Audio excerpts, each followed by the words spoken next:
जय हिंद दोस्तों, मैं विवेक आपका अपने यूट्यूब चैनल विवेक सन्मेष में हार्दिक स्वागत करता हूं। और उत्तर प्रदेश अधीनस्थ सेवा चयन आयोग लखनऊ प्रारंभिक आर्था परीक्षा पीईटी 2022 उत्तर कुंजी मास्टर की मैं आपके लेकर आ गया हूं।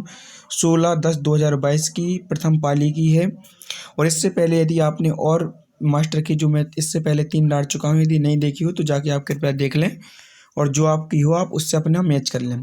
पहला क्वेश्चन आता है कि हड़प्पा सभ्यता के दौरान डांसिंग गर्ल नर्तकी का प्रतिमा बनाने के लिए ... तकनीकी का इस्तेमाल किया जाता था।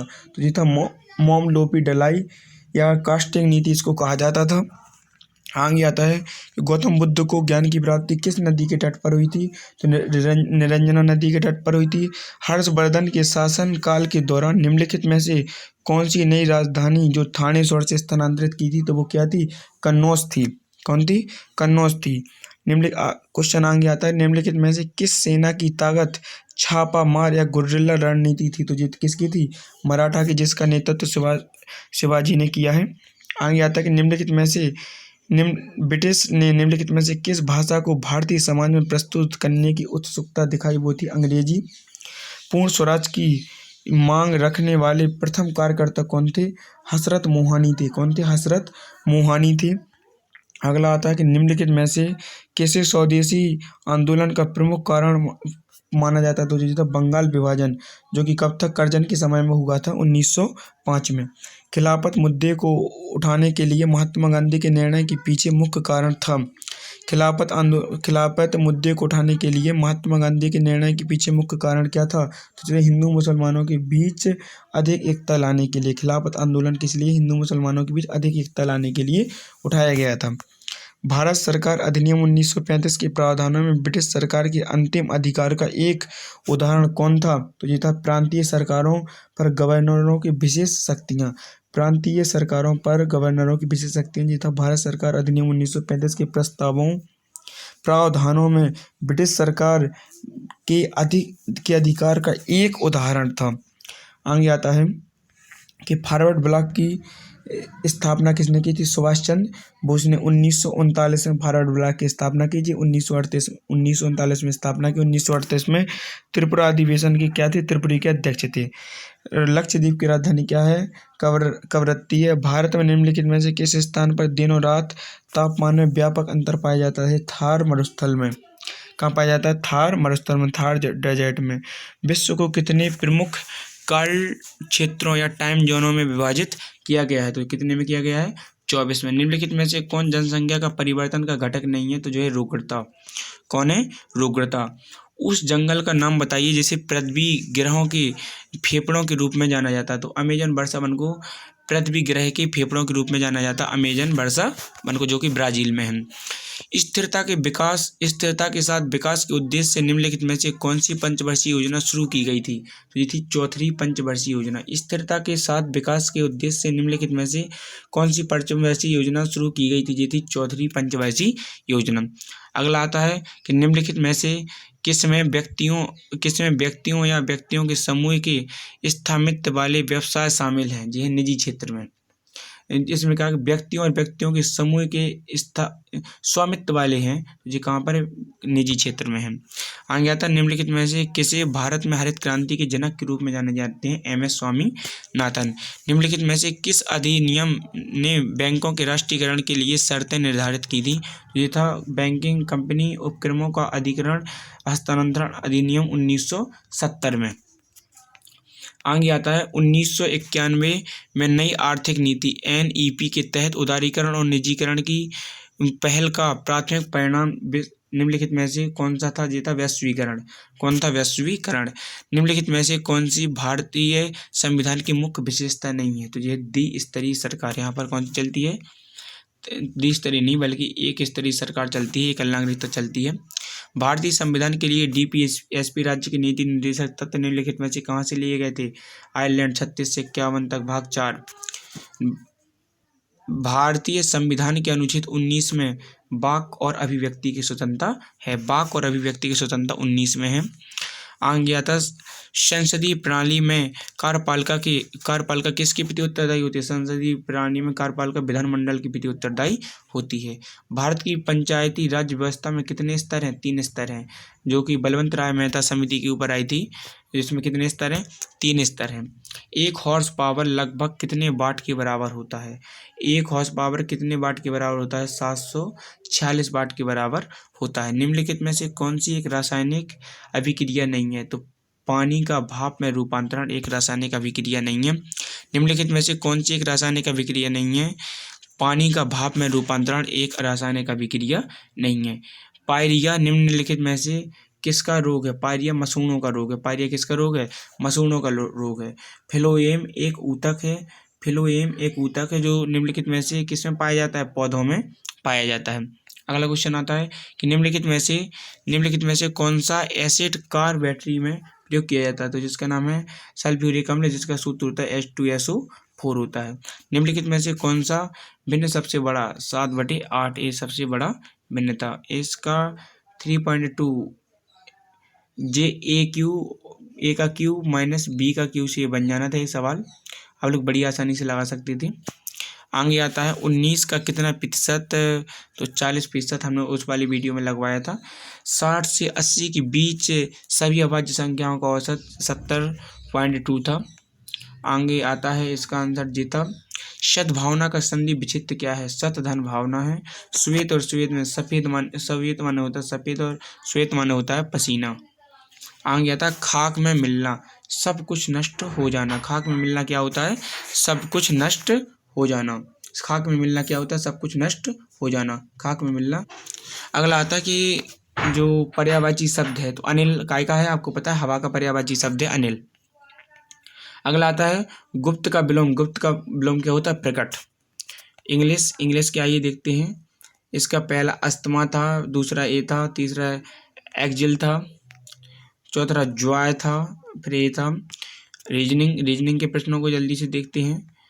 इसमें जी बन रहा था state 1 is the cause and second is the effect है। गोपी ने विवेक से कहा, रीजनिंग का क्वेश्चन है, नाना लगेंगे इनके। विषम छांटना था, तो विषम कौन था? इसमें 33 था और इसका 125 डिग्री कोण बन रहा था। आगे इसको ये था। हाँ जी आता है अगला क्वेश्चन आता है द अनाम लाई रीड टेल नाम की डैमजल फ्लाई की एक नई प्रजाति की खोज किस राज्य में की गई है? केरल में। केरल में है। चलिए केरल के हम इस क्वेश्चन को अंडरलाइन करके आपको बताते हैं। क्वेश्चन था आपसे जी केरल, ठीक है। द अनाम लाई रीड टेल कहाँ पर की गई है? केरला में। अगला आता है कि क्या आता है? भारतीय पारंपरिक विज्ञान पर किस देश की सर्वदलीय संसदीय समूह को आयुर्वेद रत्न पुरस्कार से सम्मानित किया गया? इसको किया गया यूके को। INS तरकस ने लाल सागर में ... नौसेना के जहाज़ों अल्माज PC-411 और निमेर PC-413 के साथ एक समुद्री साझा अभ्यास किया है। वो कहाँ पर किया था? सूडान में। कहाँ पर किया था? सूडान में। अगला आता है जागृति निम्नलिखित में से किस क्षेत्र से संबंधित शुभंकर है? उपभोक्ता जागरूकता से संबंधित जागृति। उपभोक्ता जागरूकता से संबंधित जागृति। आगे आते महाराष्ट्र में स्थित औरंगाबाद का नया नाम क्या हो गया था? संभाजी नगर कर दिया गया था औरंगाबाद का नाम, जहाँ पर बीबी का मकबरा है। निम्नलिखित में से किस कंपनी ने जुलाई 2022 में भारतीय खिलाड़ियों के प्रदर्शन को बढ़ाने के लिए भारतीय ओलंपिक संघ IOA के साथ दीर्घकालीन साझेदारी की घोषणा की है? वो रिलायंस इंडस्ट्रीज ने। किसने? रिलायंस इंडस्ट्रीज ने।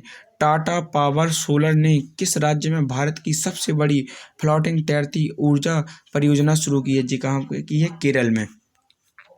आगे आती है कि हिमाचल प्रदेश में 21 दिवसीय संयुक्त अभ्यास वज्र प्रहार 2022 किन देशों के बीच संपन्न हुआ? भारत और संयुक्त राज्य अमेरिका के बीच हुआ वज्र प्रहार।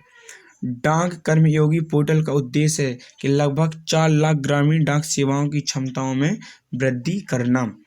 आगे आता है जुलाई 2022 में काफ़ी बोर्ड ने काफ़ी फसलों की जलवायु प्रतिरोधी किस्मों को विकसित करने के लिए किसके साथ एक समझौता ज्ञापन पर हस्ताक्षर किए हैं? तो किसके साथ? इसरो के साथ में इंडियन स्पेस रिसर्च ऑर्गेनाइजेशन के साथ में किए हैं। आगे आता है कि निम्नलिखित में से कौन सा देश भारत के साथ सबसे लंबी सीमा बनाता है? तो वो है बांग्लादेश, सबसे कम है अफगानिस्तान। निम्नलिखित में से कौन सी इजराइल की राजधानी? जेरूसलम इजराइल की राजधानी है। आगे आता है निम्नलिखित में से 2014 में बना 29वां राज्य जिसका नाम था तेलंगाना, 2 जून 2014 को इसका गठन हुआ था। आगे आता है निम्नलिखित में से किस राज्य में विधान परिषद है? तो कर्नाटक में 6 राज्यों में है। किस दिन को भारतीय वायुसेना दिवस के रूप में मनाया जाता है? तो भारतीय वायुसेना दिवस के रूप में किसको मनाया जाता है? 8 अक्टूबर को मनाया जाता है हाँ। अगला क्वेश्चन आता है कि वायुसेना दिवस 8 अक्टूबर को मनाया जाता है कि निम्नलिखित में से किसे भारत का स्कॉटलैंड के नाम से जाना जाता है? कुर्ग को भारत का स्कॉटलैंड के नाम से जाना जाता है। अगला क्वेश्चन आता है कि मथुरा से स्टेल्सनिंग की परंपरा शुरू की है कहाँ पर? सांची में। कहाँ पर? सांची। वॉलीबॉल निम्नलिखित में से किस देश का राष्ट्रीय खेल है? तो इनमें से कोई नहीं है। वॉलीबॉल कहाँ का है? आप लोग कमेंट करके बताइएगा। निम्नलिखित में से किस व्यक्ति ने प्रसिद्ध पुस्तक the story of my experiment with truth लिखी है? किसने? गांधी जी। सत्य के मेरे प्रयोग भी कौन लिखते हैं? गांधी जी लिखते हैं। अगला क्वेश्चन आता है कि वायुमंडल में ग्रीन हाउस गैस पृथ्वी के अधिकांश उत्सर्जित करता है अवरक्त विकिरण को अवशोषित करती है जो निचले वायुमंडल को गर्म करती है। इंफ्रारेड रेडिएशन होता है जो, उसके बारे में बताया आपको। आप आ गया आपका पैराग्राफ के उत्तर जल्दी से देखते हैं। इसका था ये वाला, आप लोगों को अपने उससे बुकलेट से मिला लीजिएगा। इसका ये थे 3, इसमें क्रम से दिया होगा तो आप लोग मिला लेना। 73 क्या ये सभी थे। आगे आता है कि आपकी दृष्टि ये था मादक वाला। 75 का जे माँ बापू वाला बन रहा था। और इस बार ये तो बड़ी इमोशनल करने वाले आए थे। गद्दांश इज 4 है। आगे आता 78 134 था। इसका सेविंग बैंक खाते में रखा धन है। इसमें सोने के गहने खरीदना। 3150 था इसका आंसर 2012 था। इसका आंसर 1.60% था। इसका 93.75% था। अगला आता है इसका 7:10 था। इसका 23% था। इसका 2002 से 2007 था। इसका 183.33% था। अगला था इसका 4% था। इसका 35.11% था। इसका 234.29% था। इसका 208.115 अनुपात में था। अगला आता है 5 मिलियन। इसका क्या था? 5 मिलियन था। इसका 2.4 मिलियन था। 98 2 और बचे हैं तो आइए हम इनको देखते हैं। इसका था 3.55 मिलियन और इसका था 1.2 मिलियन और 1.8 मिलियन। यदि आपको हमारा वीडियो अच्छा लगा है तो आप चैनल को लाइक, सब्सक्राइब और शेयर कीजिए। लेकिन सब्सक्राइब प्लीज़ करके ज़रूर करिए। आप शेयर करिए ना करिए, लेकिन आप हमारे चैनल को सब्सक्राइब करिए, जिससे हम आपको और भी टाइम पर वीडियो देते रहेंगे। चलिए धन्यवाद। चैनल देखने के लिए बहुत बहुत धन्यवाद।